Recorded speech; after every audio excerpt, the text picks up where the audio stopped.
but nilienda. Kaambia teacher nilikuwa nimeamka mapema na nikawa mtu akanirudisha na then nikawa oversleep. Teacher alinichapa. Oh my God, that same teacher. Yes. Huyo teacher alinichapa. Nikaanza kufikiria kama huyo teacher anipendi. Nikaanza kufeel hapana, ama sifai kukua kwa hii shule, ama mimi ni mkubwa sana kwa hii class. So hapo nikaanza kusikia vibaya. And then mama yako anamsupport. Lazima uende shule.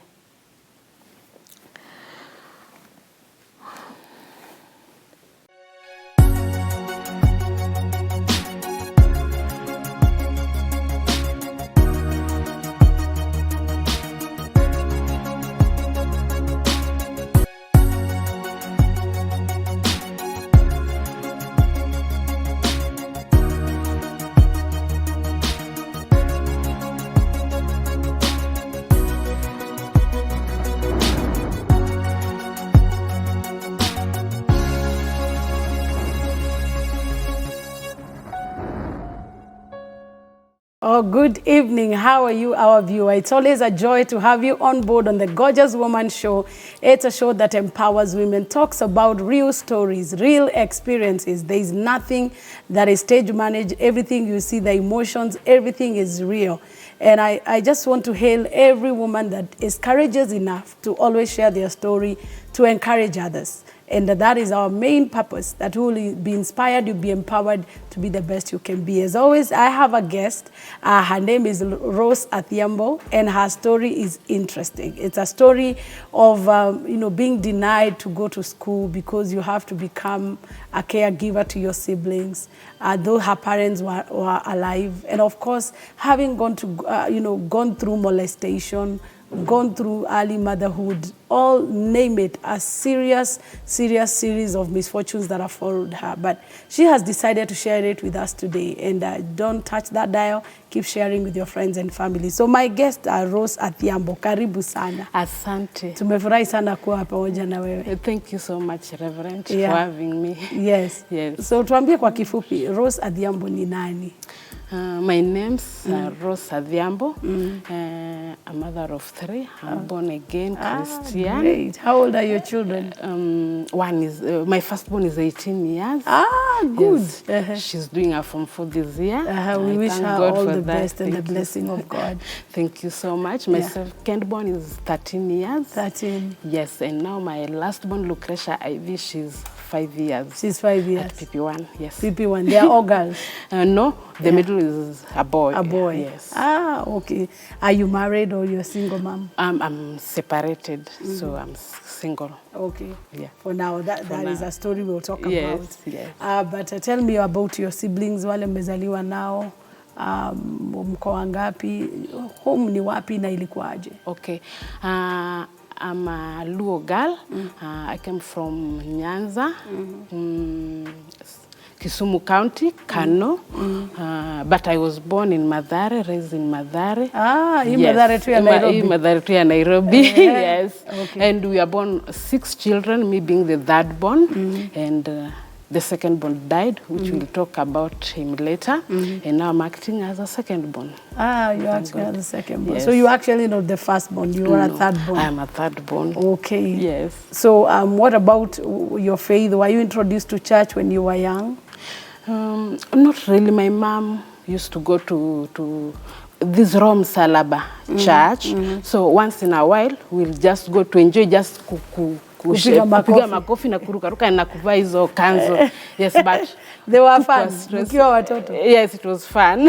Amko mnaogopa what you do? Zile vitu kwa ufanyika.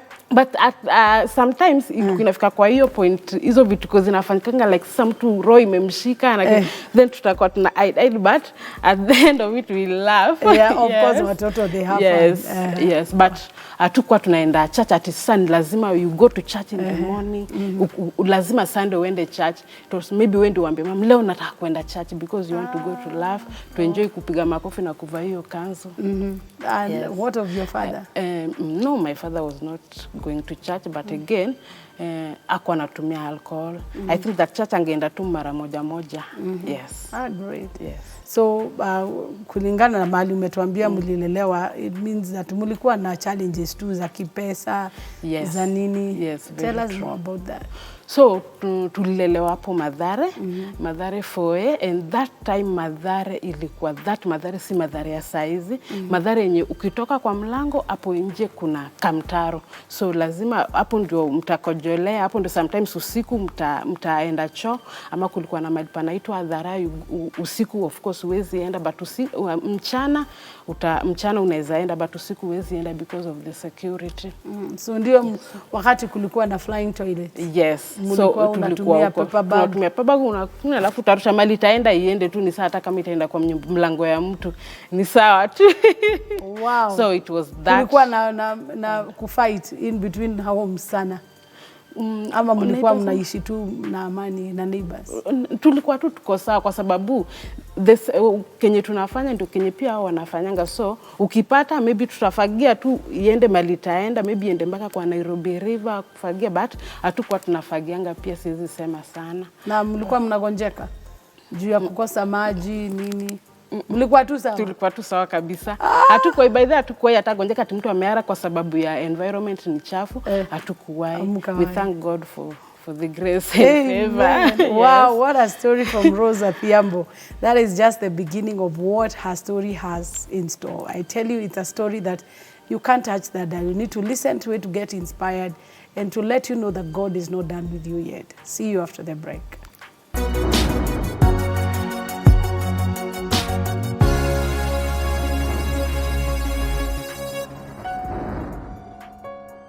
So welcome back our viewers. So Rose, niambie kwa kifupi, uliniambia hapo kabla tuingeanza ya kwamba hukuenda shule kama vile mtoto kawaida anaenda.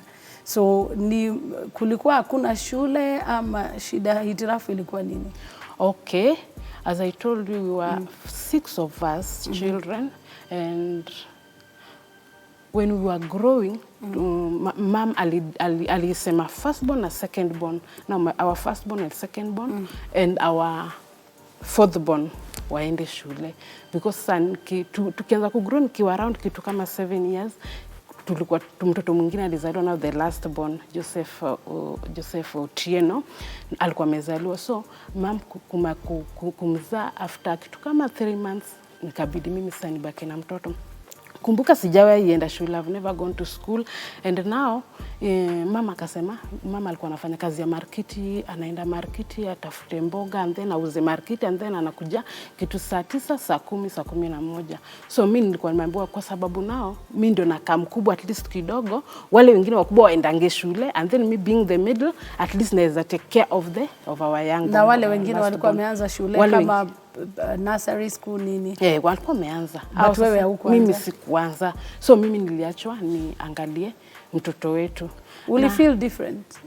Imagine sikufeel, niliona kama mom is the best. Mom knows what is good. So akiniambia nibaki na mtoto, I was very comfortable. Kwa wale waende, and then mimi nibaki na mtoto, nilikuwa kwa mwanzo I was okay with it.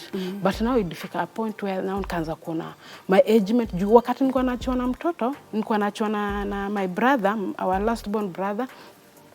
Ni mimi ningempea maziwa, ni mimi ningemkunyisha, ni mimi ningemfanya like everything. Yeah. Akiwa mdogo from 3 months.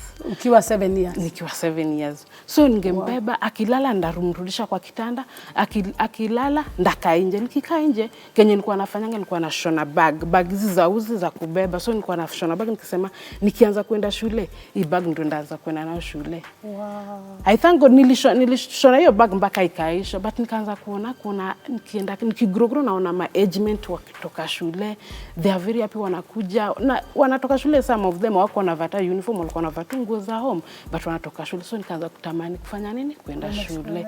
So hapo ndo nikaanza kufikiria natamani kwenda shule.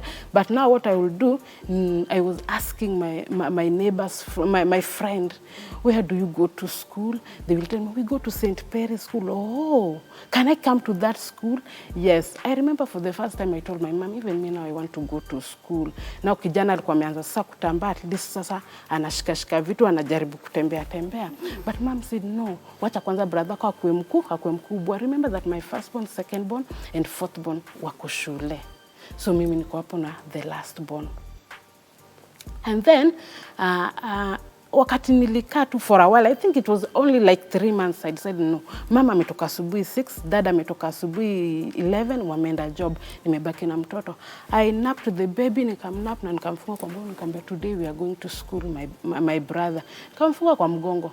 Then I went to one school, I remember it St. Paris, and I went to that school and I want to come to enroll myself in this school. I want to learn. Wakaniambia na huyu mtoto, kaambia yes, we will be learning with that. He has no problem. We will be playing there outside and we will be learning. Then come in the evening, I'll take my brother, nimfunge kwa mgongo, then we go back home. At lunchtime, because tulikuwa tunaachiwa pesa nini chakula ya lunch, ili lala usiku tukule lunch, then we'll go lunchtime, we eat haraka, we want to go back to school kwa sababu shule iko na provide lunch. Then again we will go back. I changed him, and then we go back to school. And the teachers agreed? Yes, they agreed. How nice. They agreed. With no school fees, no uniform, no books. I learned for 2 weeks with one book. I think a friend gave me one book. So kitabu, page ya kwanza I will write maths, middle English, nini hivyo. So hii time unajua kuandika na kusoma ama hata ujala? Sijui, sasa I'm learning. Ndio nafundishwa ABCD aba chada. Wow. Ukiwa sasa how old? Ikiwa 8 to 9 years. Wow. 8 to 9 years. So hata husomi na age mates wako? Hapana. Actually nakumbuka kwa that first school nilienda ni mimi nilikuwa mkubwa, nilikuwa mrefu, so tutasimama kwa parade naona nikiwa mrefu kushinda kila mtu, but I was just comfortable, bora mimi naenda shule asubuhi na ninarudi jioni. Mama alijua na baba? Yes, after 2 weeks niliambiwa nataka school fees, na nikamwambia mama nimekuwa nikienda shule. Where? Nikamwambia St. Paris. Na mtoto unachanga na nani? We go with him. Oh, they have agreed you go with him? Yes. As long as you two of you are there together, then it's okay. Because it is a walking distance, ilikuwa karibu sana. So wakati uko class mtoto alikuwa anafanya nini? Mtoto either kama acheze nje, akona play group children. Kulikuwa na watu wengine hapo pia yeye atacheza tu, pia anaenjoy ati ako shule. Wow. So we were just happy together with him. That is so brilliant. Yeah. And then so after nilienda nikamwambia mama sasa mimi I've taken myself to school and they want school fees. How much? I don't know, because I don't even know how much they want. But mom, I think mom gave me a note. I think it was a 200 shillings or what, or 100, I don't know. I went and give the teachers. Mom said I should give you this. I asked for mom for books. She bought for me like 3 books. I came and I was thinking, I was feeling comfortable because now I could see my firstborn, our firstborn, secondborn, fourthborn, and me, myself. And now with our lastborn, we are going, all of us, we are going to school. And I was very happy about it. And not only not only once I've admitted myself in school, I've admitted myself to school, several schools. Like that shule, nilienda ilikuwa inafika nursery to class 1. Ikifika class 1, so where am I going to class 2? Your parents did not? Yes, they were not even bothered. Like, hiyo shule unaenda ni shule kweli. Na watu wanafundishwa nini? Na mimi pia nilikuwa naona haina shida. So mimi tunaambiwa nao hii ndio mtihani mnafanya ya mwisho, hii mtihani mnafanya ya mwisho, so and then so watu wa class 1 mtaenda class 2. So mimi niko class 1 na niko 9 years na uko class 1. Na wengine were they concerned about the rest? Did you notice like ni wewe hawajali ama hata wengine hawakuwa wanajali? Kwa sababu hata shule zenyewe wengine pia walikuwa naenda haikuwa shule straight, ni hizi shule kama za Undugu, hizi shule hazina ma uniform, hizi shule tu ziko tu hivi. The same way nilikuwa nakuja mpaka kuitisha school fees, ndio hao pia wangekuja. Pia sisi teacher amesema uende meeting kuna school fees inatakikana, so nilikuwa naona tu ikiwa normal. Yes, and then now tukafanya mtihani ya mwisho, so tukaambiwa sasa wenye wako class 1 you will go to class 2. Then again kaanza kuwa na kibarua kwanza tunakuuliza my fellow friends, wewe shule yenu inakuanga wapi? Shule yetu inakuanga YMCA somewhere. Oh, can I come to that school? Yes, you can. Then again I pick my brother, tukaenda hiyo shule nyingine. Hiyo shule nyingine nilisoma 1 month, mom kukosa kujua kama nakuanga bado ile shule ama nakuanga shule nyingine gani. No, when they call for a meeting, parents meeting, that when I went and told my mom they are calling for parent meeting in our school. Now I'm in class 2. And mom said, oh, tell madam so-and-so, I'll not make it, but I'll send someone. I'm not in that school, ma'am. What? Yes, I'm not in that school. You are in which school? To so-and-so school. Yes, because you enrolled yourself. I enrolled myself. Wazazi, hebu niambie kidogo ndio nielewe. Walikuwa wao wenyewe wamesoma ama hawakuwa wamesoma?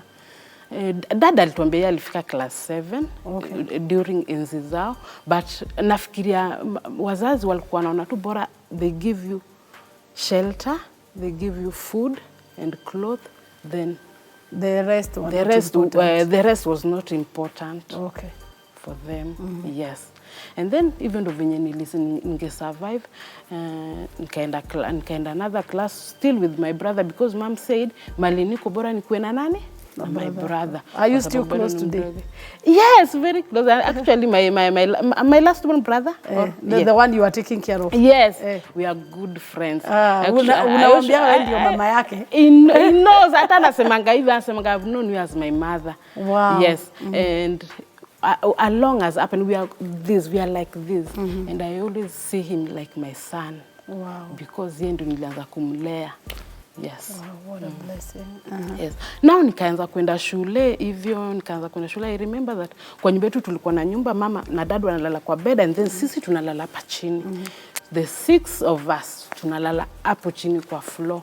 And mali tulikuwa tunakaa, times mvua ingenyesha, and then maji inaingia kwa nyumba, maji inatupata huko chini kama tumelala. Mama anatuamsha, mkini mvua maji, tunaamka tunaenda.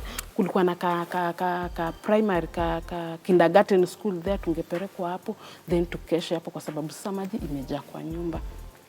So life ikaendelea tu hivyo. Mimi sikuwa iona kama it's a big deal that ushikwi mkono upelekwe shule like any other parent anaweza fanya. So mimi nilikuwa naona life is that, and it is normal. That is life. Yeah. Yes. As long as I get food, I will get shelter, and we get clothes. And now I've enrolled myself in school, and that I was okay with it. Now nikiendelea kugrow, I think mom alikuja kurealize sana atakunipeleka shule. At least hiyo shule ilikuwa imefika around class 6, class 7. Ilikuwa WSCO, MCO, something like that. Then mom akanipeleka hiyo shule. Mom kunipeleka, so nikasema for the first time mama ameniambia hii shule toka, kwa sababu sasa shule nilikuwa nimejiroll. At times unapata hiyo shule nimeenda ni nyumba ya mtu, mchana ni shule, usiku ni nyumba ya mtu. Imedividiwa na curtains. Curtains hivi in class 1, curtains hivi in nursery, curtains hivi hiyo ni class. Na mlikuwa mnalipa school fees? Lakini nilikuwa nafikiria hata kama tulikuwa tunalipa pesa mingi juu, kwa sababu hakuna hata siku nilai ifukuzwa atiende ukalete school fees. So nilikuwa nadhani tu mtu pia alikuwa ametaka tu kuvolunteer. Kuvolunteer tu kuleta kufundisha watoto, kuwapatia basic education. Like ujue kuandika jina lako, ujue kusoma ABCD mpaka Z1 mpaka 100, and that is okay. Yes. Mlikuwa mnafanya exams? Tulikuwa tunafanya. Yes, tulikuwa tunafanya. Na unapita? Mpaka nilikuwa nashindwa, kwani mimi nakuanga namba 2 kila siku, namba 2, namba 1 hapo ndo nakuanga. But sasa nilikuwa nasema kwa sababu hizo shule zote nilikuwa naenda, nilikuwa ni kama mimi ndio mkubwa. So mimi ndio nakuwa number 1 ama number 2, number 1 ama number 2. Yes. So of course you have motivation. Yes, nadhania. So hapo what happened kwa hiyo shule? Kwa shule yenye nilipelekwa. Hiyo ya curtains. Hiyo ya curtains the same thing. Imefika class fulani, saa zingine tungeenda hiyo class, na it was a male teacher. He was a male teacher, so ndiye mwenye shule na ndio anawafundisha huku, naenda afundisha, wala anawacha mkifanya ngine aingie class nyingine, awacha wala kufanya kitu kingine awapatia assignment hivyo aki rotate kwa hizo ma classes. But nikakuja kurealize I was not comfortable. Sasa umekalia kitanda yake na hiyo ni shule. So nikaanza kufeel uncomfortable kukaa kwa bed ya mtu. Nikasema nataka kutafuta shule nyingine ile nilikuwa kama ile nyingine nilijienroll. Yes. Nao nikifikiria hivyo, hapo ndio sasa mama alinitoa hiyo shule, akaniambia, "Unaendanga shule?" Nikamwambia, "Naendanga shule nyingine huko area. Ni nyumba ya mtu but divide na curtains." Na hiyo shule at least ndio imefika class 3 kwa sababu vile ilikuwa imefika tu class 2. So siwezi endelea na kurudi. But sometimes nilikuwa nafika mali shule imefika class 3 na niko class 3. Nauliza shule nyingine naambiwa ile yetu imefikanga class 2. I rather go to hiyo shuleni kwa sababu ni shule si nyumba ya mtu. Then narudi nyuma. So watu wanasoma kienda mbele, mimi sometimes nasoma nikisema wacha niende hiyo shuleni. Hii shule imefika class 2. Nataka kwenda class 2. Nimetoka class 3 narudi back to class 3. Because uende shule normal. Niende shule normal. Wow. Yes. So mama alikutoa hapo akakupeleka. So hiyo shule yenyewe ilikuwa na kasa zenyewe kwa kitanda, viti zimeisha, watoto wamejaa, tumekaa mpaka kwa kitanda hiyo mtu. Mama saka nitoa hiyo shule, akaniambia nataka kukupeleka sasa shule nyingine. Na brother wangu alikuwa at least kitu kama 3 years, 2.5. So at least anatembea ni strong enough. Okay. Mama akasema sasa wacha nikupeleke shule. So mama akanipeleka shule nyingine hapo YMCA, ilikuwa a bit mbali kidogo but nilikuwa na manage, tulikuwa tunaenda. So wakati tulianza kwenda hiyo shule, huyo mwalimu alisema my learning niko chini sana. So hata ile class naenda juu nilikuwa naenda class 4. Na ndakapo lakini lazima atakuwa ananifundisha before class time ianze. So nikaambiwa ndakuwa nakuja shule mapema sana 5 ipate umefika shule. 5. Kaambia okay, hii ndio shule mama amesema, na mama ameambiwa na lazima nikujange mapema ndio kwa sababu niko chini, so lazima nikujange mapema nifundishwe. Na mama akasema yes. Mkiwa na brother lazima utakuwa mka mapema na unaenda hiyo shule. But sasa brother wangu mama alikuwa anampea watoto wengine juu watu wengi wanakuja shule, anampea at least saa moja nusu. And then nishani na huyu pia hapo atapata sister yake huko shule. Yes. Now hii shule tukaanza kuambiwa nikujange mapema. Shule ilikuwa karibu na class teacher wetu. So class teacher alikuwa ananiambia enda kuja uchukue kifungu kwangu and then you go open class usome. But ningeenda siku ya kwanza, siku ya pili nilikuwa naenjoy kwa sababu siku ya kwanza nimeenda akanipatia gazeti magazine, go and read this and then nikikuja break time utanisomea nikisikia. Wow, just hold that thought. Our viewers, what an interesting story, yet sad, but we'll hear what God has done at the end. See you after the break.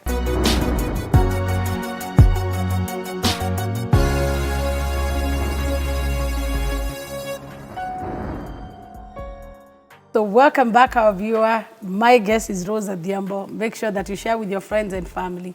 Let them know that there is a story happening in the Gorgeous Woman Show. Make sure you subscribe to our YouTube channel and to all the social media platforms. And by the way, it's not too late to say Happy Easter. Happy Easter as we look forward to this wonderful time of Easter. May the Lord God be with you and give you a nice time. So Rose, sasa umeingia hii shule, umepelekwa na mama. Nimepelekwa na mama. Tulimalizia mahali mwalimu anakuambia enda 5 AM, class teacher chukua magazine, by break time nataka usome. Mwili yangu ilikuwa kubwa teacher kwa sababu hata age nilikuwa nadhani kitu kama 10 years but nilikuwa na mwili kubwa. So for the first 1 week nikienda kuchukua magazine nilikuwa nafurahia sana. But now for the second week nikaanza kwenda, nikienda shule mwalimu akaanza kuniambia ndani, mwalimu alikuwa anipatia kifungu na inawe amevaa short fupi, so ananiambia Rose you are here, yes take the key, but ningechukua kwa mlango hivi. But now for the second week ananiambia ingia ndani kutafutia kifungu nikupatie. So hapo ndo nikaanza kuingia na because na si ni mwalimu wangu. Ni mwalimu ana shida but ningeingia unampata na kifua tupu amevaa kinyasa fupi and then akaanza maybe kuniambia enda usome sawa, ndakuja umesikia, then nitaenda hivyo. Second week sasa akaanza kuniguza, at least be a good girl sawa, enda usome, you are doing well, you are doing so also nafurahi teacher na encourage, kwa hivyo I'm doing something na learn, kwa hivyo naanza kuwa naanza kuwa mwerevu. So the first week kwa anishike hivyo na nipe kifungu na niende na nilikuwa so wakati unaenda shule 5 hakuna mtu anakufundisha? Hakuna mtu ananifundisha. Niende shule, niende class, niende kwa mwalimu, nichukue kifungu, nipewe magazine. Niende nisome, nisome, and then break time to teacher ata maybe watoke and break atanitu unaendeleaje, hebu soma hii andika. The same teacher? The same teacher. Alikuwa class teacher wetu. So at least ataniambia soma hivi. So nilikuwa naona huyu mwalimu ni mzuri. At least nimekuja nimesoma magazine, saa zingine nimesoma vibaya. Saa zingine angeniembarrass mbele ya student kwa sababu angeniambia andika jina. Na andika, mimi naona nimeandika vizuri, atanichapa. Andika vizuri. Uoni age yako, but sana understand sikuenda shule straight now. Ni kama ndo naanza kulearn. But sasa angenichapa, andika jina vizuri mbele. Ningengangana. Enda break. Saa zingine watu wameenda break ananiambia baki hapo. Fanya hii kazi. Soma hii kitu mpaka watu wote warudi kwa class. Wow. How was it then, kwako? Nilikuwa na feel ni kama ananichukia. Nilikuwa naona hivyo sana. Kwa nini watu wanacheza nje? Nilikuja 5 am na watu wameenda break, na sasa mimi siwezi enda kucheza. Mimi nimeambiwa nisome, but nitasoma tu. So teacher angeanza kunishika, maybe kama kunishika private part kama matiti, and then nikaanza kuogopa kwa teacher. Nisunipe tu magazine niende class. Kaa hapa, nimekuambia ukae. Sasa hiyo ni 5. Na sasa ni asubuhi, ni 5. Ni giza. So angeona najaribu kusense kitu, ananiambia tuishika, hebu enda usome.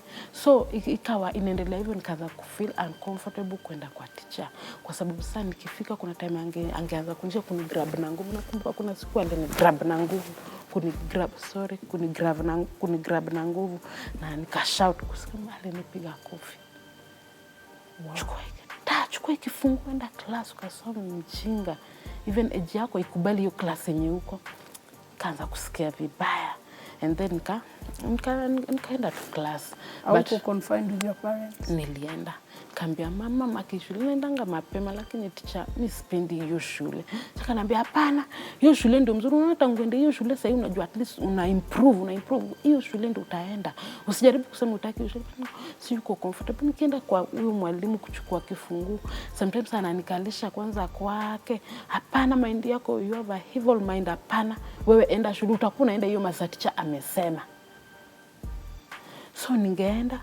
Saa zingine nitaki kuingia, teacher aniangalie vibaya, ajaribu kunivuruta, kunishika, but nikaona sitaweza. So nakumbuka kwa hiyo harakati ya stress nikaanza see my period.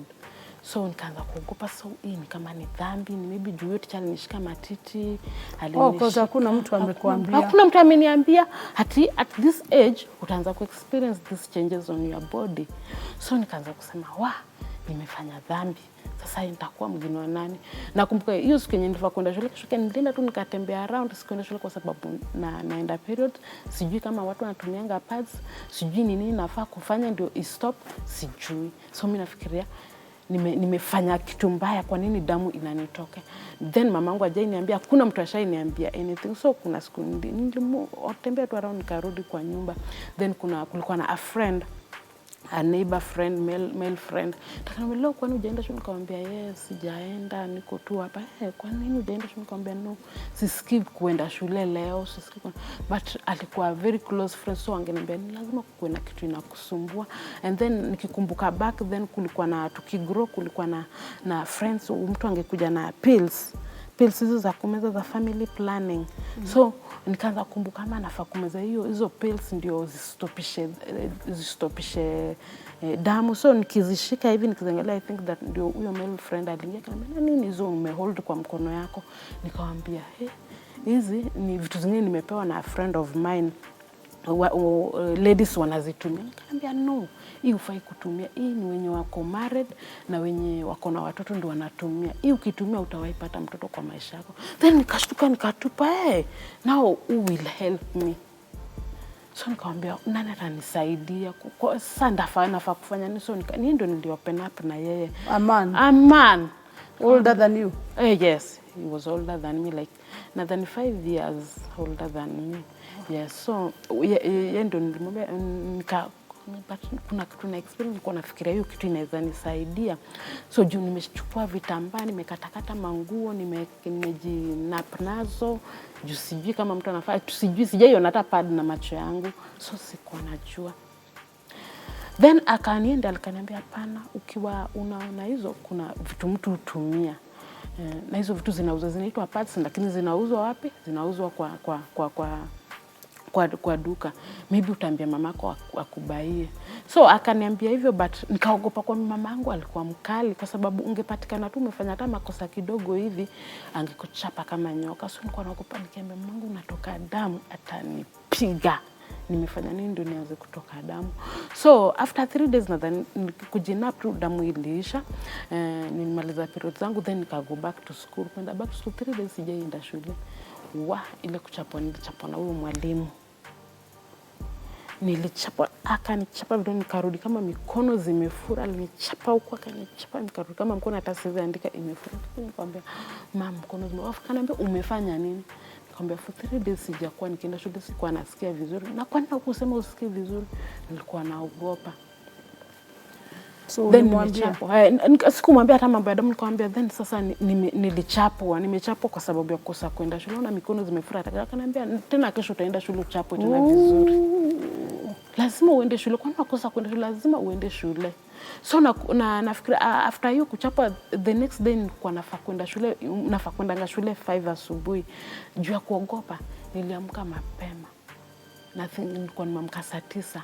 Saa 10 nilikuwa kwa njia naenda shule. Sijui ni saa ngapi, hatuna watch.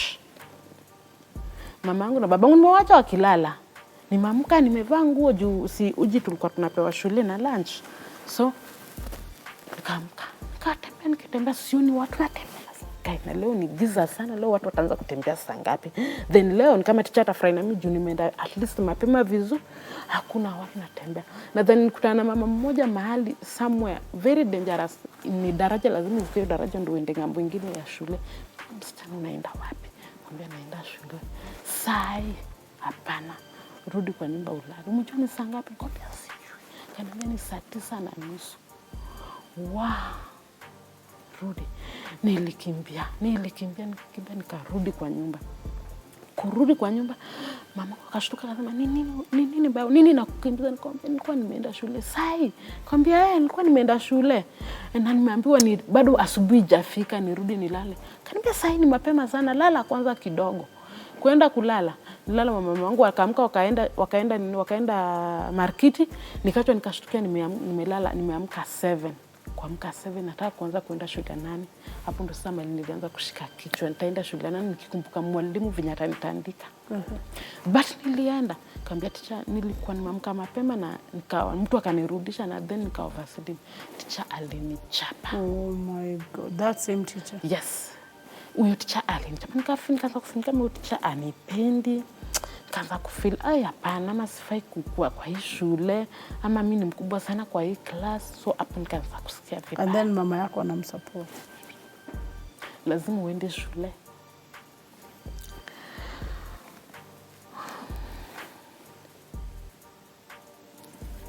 Nilianza kwenda shule.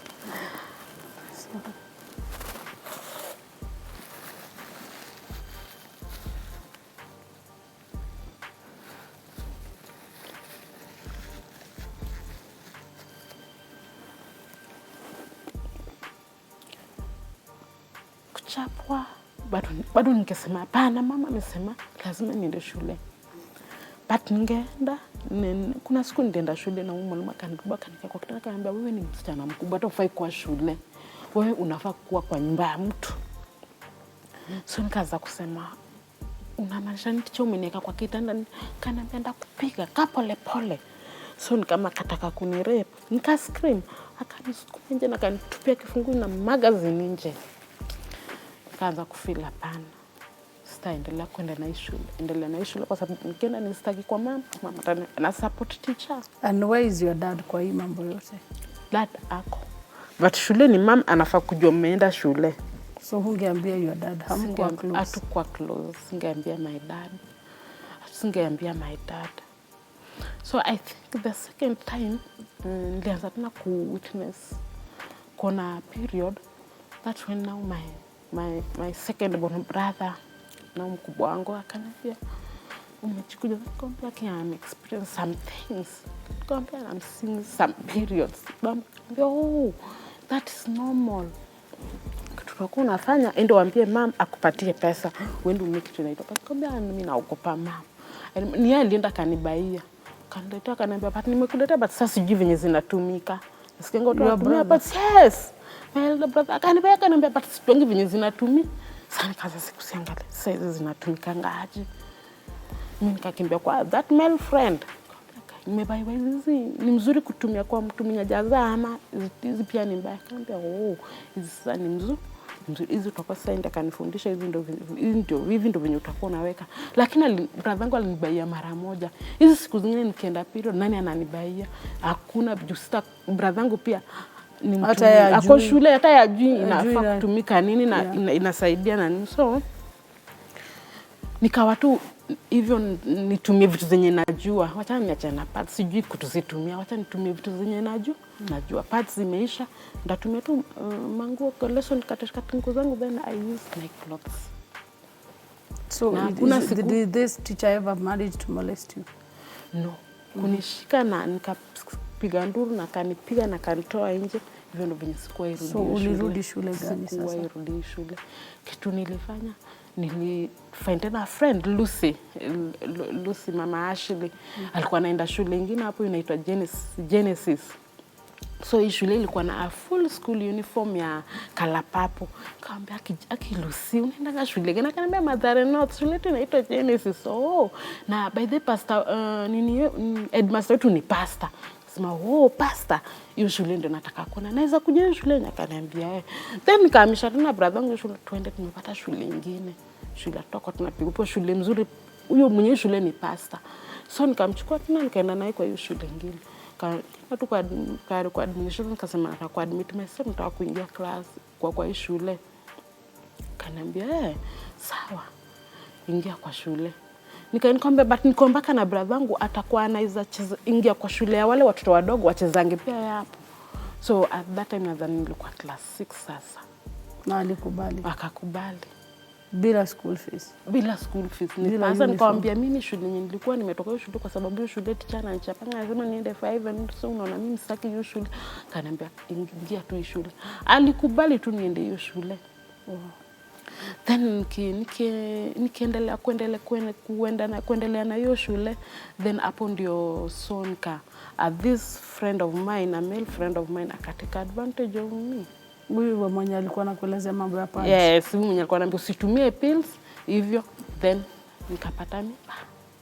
Wow.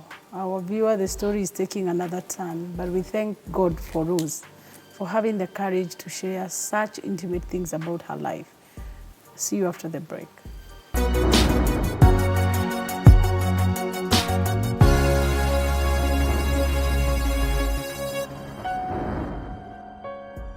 Wow.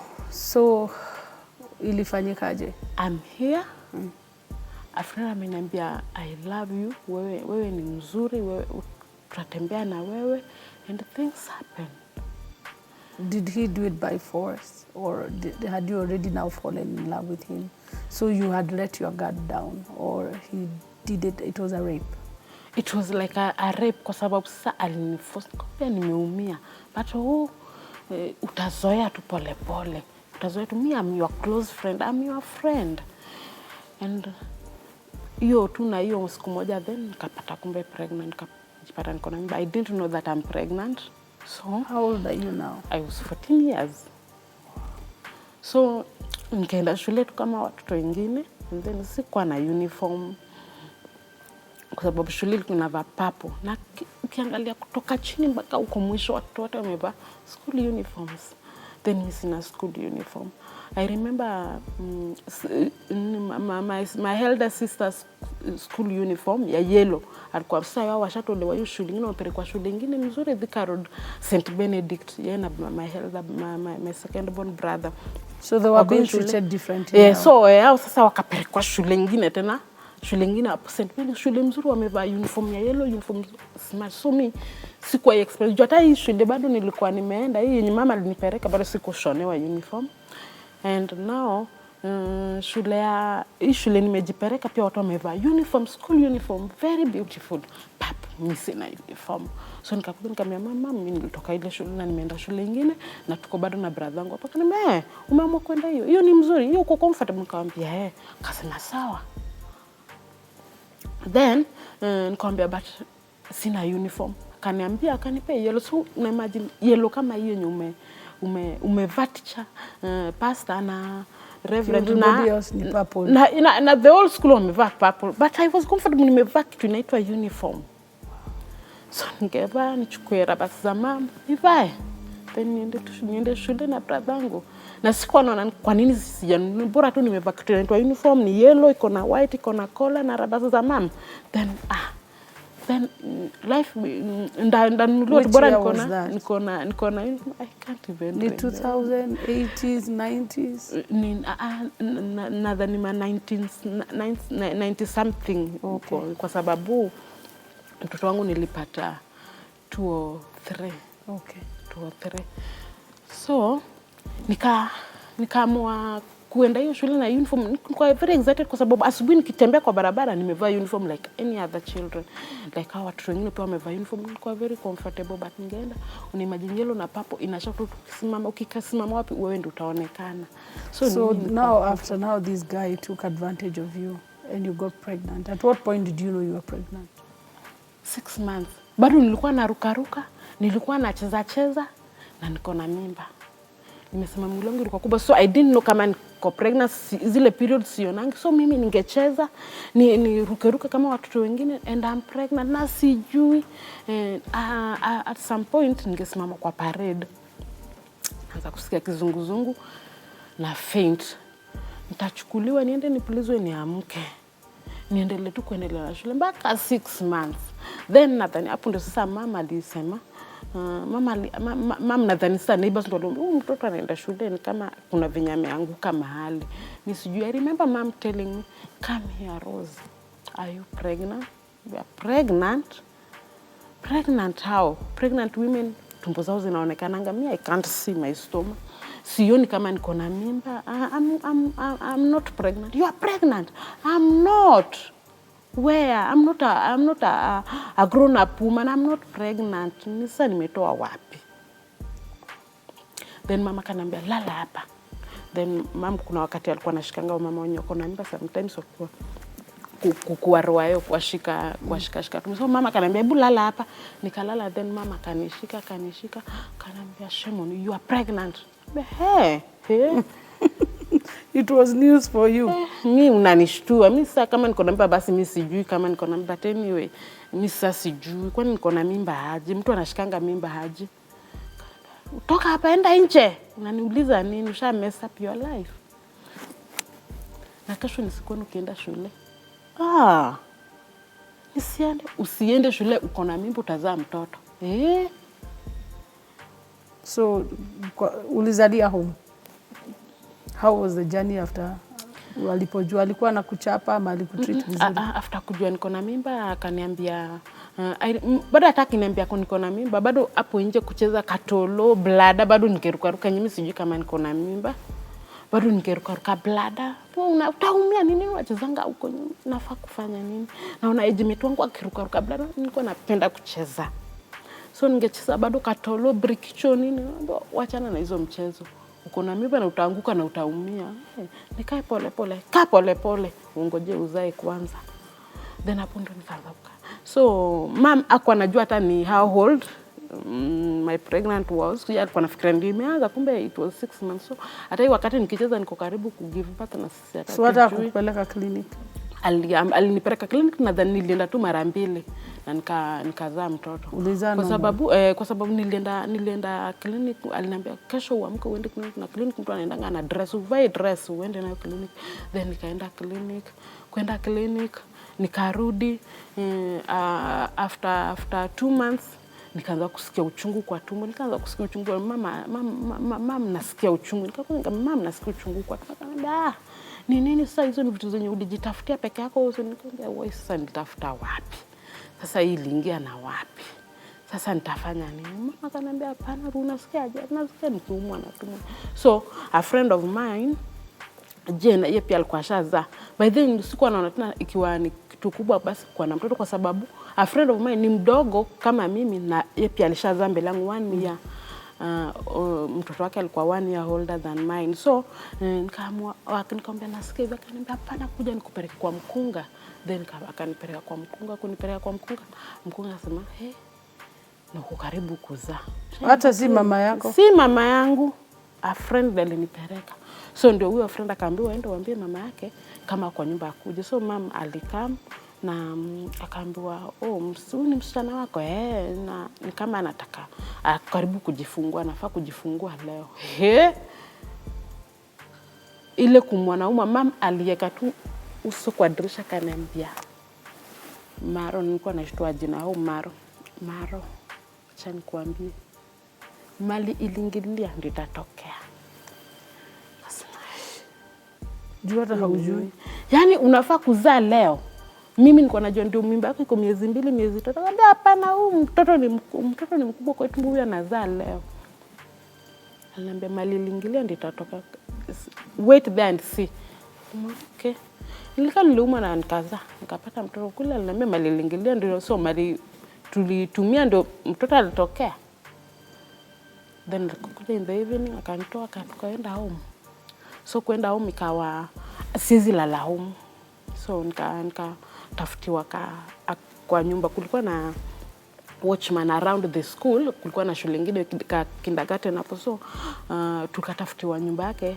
Huyo ni watchman usiku, nilalange at least kwake, now that niko na mtoto sizi lala kwetu according to traditional. So nikaambiwa ndakuwa na siwezi kaa kwa sababu tena ni single room.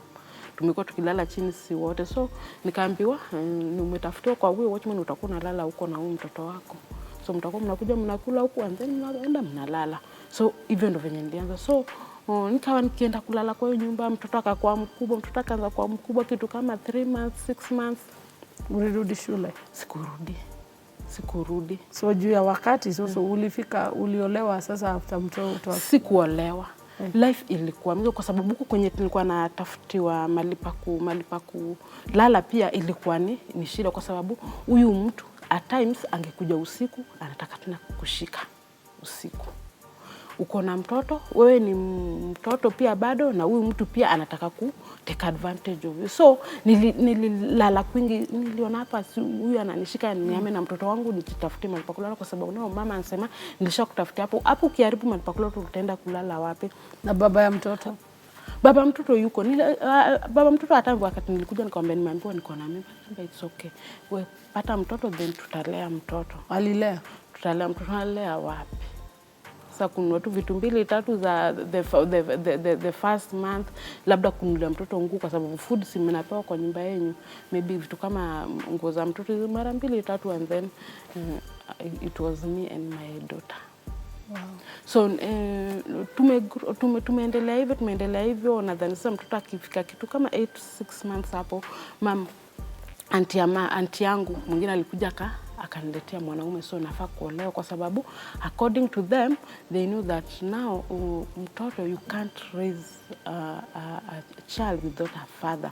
Now that umepata mtoto lazima uolewe sasa. And you are 15? And I'm 15 years, so nafaa kuolewa. So wakaniletea mtu, na this guy alikuwa analetwa kwangu usiku, naambiwa hebu ndio ongea na mtu mwingine hapo, mtu unafaa kwanza kuishi na yeye. Ndio huyu mtoto by the time macho yake inafunguka apate baba na mama kwa nyumba wakikaa pamoja. Na sasa nilikuwa nashindwa huyu sasa ni nani? Huyu mtu hata simjui na muonanga tu usiku ndiye angekuja. So I decided to tell my dad. Kaambia dad, maybe any time from now utanikosa kwa sababu pressure was too much. Mom na auntie wanataka nikaolewe, so maybe siku moja utakuja upate nishaenda kuolewa. Na nani? Kaambia mimi hata sijui the person, but now auntie and mom wanamjua. I'll go get married one of these day to this man that I don't know. Then dad alikasirika, akagombanisha auntie akadisappear kwa sababu ya dad alikasirika, kwa nini mnataka kumuolesha, ajui ataka kuolewa ni nini. And then Anti akakimbia na huyo mtu pia hakuwahi rudi kwa sababu sasa ameambia babake na babake amekataa hizo leo. So hatujui venye walimaliza. So life has to move on. Nikaanza kuuza vitu kama njugu kwa sababu at the end of the day mtoto lazima nataka mtoto wangu avae, nataka mtoto wangu hata kama tunapewa food but nataka mtoto wangu avae. So lazima pia mimi nitake pesa ya sabuni sometimes. Ndio sabuni mama ataprovide kwa hapo, lakini at least nataka mtoto wangu akue kama mtoto wa msichana. So finally, wacha nikuulize tu, how is your relationship with your mom? Is she alive? Is she dead? No. Mom died 2004. Mom passed away. She went to be with the Lord 2004. Na hapo sasa akienda kuwa na akikufa, already my sister pia alikuwa shatoka, my elder sister alikuwa shatoka shule, ashakimbia atujuangi mali yako, kumbe alishaenda kaolewa. So tukabaki na my mom na my second born brother. Na your dad? Yes, na my dad. Mama kaanza kugonjeka, so wakati mama alikuwa anagonjeka na kwa chini kabisa, dad kazi ilikuwa inarudi chini, so nikabidi lazima ni work more extra hard. Nimefanya house girl for 2 weeks. Nikaambiwa sasa wewe hata ufanye kazi kwa sababu unawaza tu mama yako. At times ningekati nafikiria venye mama ni mgonjwa na najua mama akiwa mgonjwa dad sasa ndiye ako peke yake, ndiye anaangalia wa siblings. So ningeenda nimefanya house girl, nimetafuta kazi ya house girl, nimefanya 2 weeks. Kila Sunday naenda kuona mom, but mom passed away. And how is your relationship with your dad now? With my dad, we have a good relationship. Wow. We are more than friends. Wow. We are more than friends. Wow. And I good. love my dad so much. Thank you so much. This is good to hear that you love your dad. Yes. And in spite of what life has thrown at you, you are still moving on. Yeah. Because of time, we can't continue, but we pray that the blessing of God will be with you and that you keep up the good work. Yeah. And thank you for being a strong woman. Yes, thank you. A mother of 3. So we may not talk about your marriage and how it broke, maybe for another day. Yes. But for now, we know you're a mother of 3. Yes. And you are married. Yes. So that's a story for another day. Yes, but naweza sema kitu kimoja. Hakuna shida. Nataka kusema girls, I really support girls empowerment, girls and women empowerment, and this far I've reached it because of Growth Kenya. I thank God that when mom died, Growth Kenya came into my life. They took me into a group, and then there is where I knew how to use paths. I knew I get my self-esteem, my high self-esteem, I get confidence, and I want to encourage each and every organization that are working, please work with the girls. The girls pass a lot out there. We might not know, but they are going through a lot. And I thank God for those organizations that are standing for girls. And we thank you so much. Growth Kenya, thank you so much. Where the reason why I am here. Growth Kenya, it's at Arlington, the partnership with Mathare Mothers Development Center, where I get my empowered. Thank you so much. You really did. You took me to the trainings. You took me to Ashley's. I went to the college. Now I address and beautician. Thank you so much. Thank you, my brother Boise. You are a son. You are my firstborn. I love you so much. Anytime you had an issue with your school, you will tell me before telling dad, and you promise that you take care of my secondary school, and then university I'll take myself there. Don't worry about it. Yes, you have never broken your promise. Thank you, Boise. Now you are in that year, Mount Kenya University. Thank you so much, son. We love you so much. All this courage is because of you. Thank you so much. And let's keep the good work. Wow. Awesome. No more comment. I think you've heard it from Rose herself. See you until next time.